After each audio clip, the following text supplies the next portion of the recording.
জিন্দাবাদ, বাংলাদেশ জিন্দাবাদ, Bangladesh development party জিন্দাবাদ। এখন বক্তব্য রাখবেন খেলাফত মজলিস খুলনা মহানগরের সাংগঠনিক সম্পাদক এইচ.এম. সাজ্জাদ হোসেন।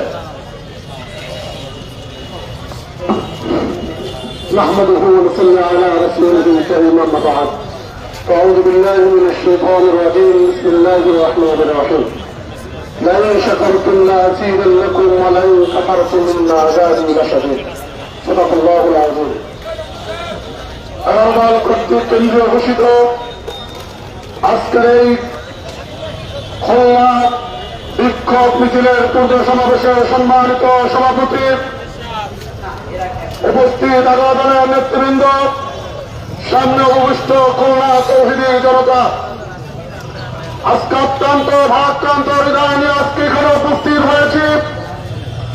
মাত্র 2 মাস হল ত্রয়োদশ জাতীয় সংসদ নির্বাচন, যে নির্বাচনের আগে প্রত্যেকটি দল অঙ্গীকার করেছিল জুলাই জাতীয় সনদের বাস্তবায়ন করবে, কিন্তু আমরা গভীর উদ্বেগের সঙ্গে লক্ষ্য করছি যখন একটি দল এককভাবে সংখ্যাগরিষ্ঠ নিয়ে সরকার গঠন করছে তখন তারা জুলাই সনদকে বাস্তবায়ন করার তালবাহানা করছে, যার ফলশ্রুতিতে আগামী দল কেন্দ্রীয়ভাবে সেই দাবি আদায়ের লক্ষ্যে আজকের এই গণমিছিল।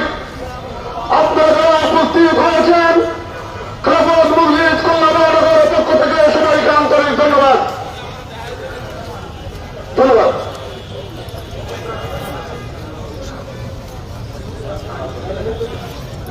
সংগ্রামী খুলনাবাসী, এ পর্যায়ে বক্তব্য রাখবেন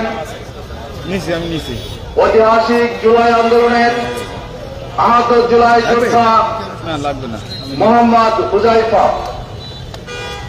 ফুটেজগুলো নিলাম, কতগুলো ফুটেজগুলো নিয়ে নিচ্ছি। প্রিয় তৌহিদি জনতা, প্রিয় বিপ্লবী খুলনাবাসী, আসসালামু আলাইকুম ওয়া রাহমাতুল্লাহি ওয়া বারাকাতুহু। আমি ভূমিকা ছাড়াই বক্তব্য শুরু করছি। আজ বাংলাদেশের প্রেক্ষাপটে যেই ফ্যাসিবাদ সেই ফ্যাসিবাদ নিজে নিজে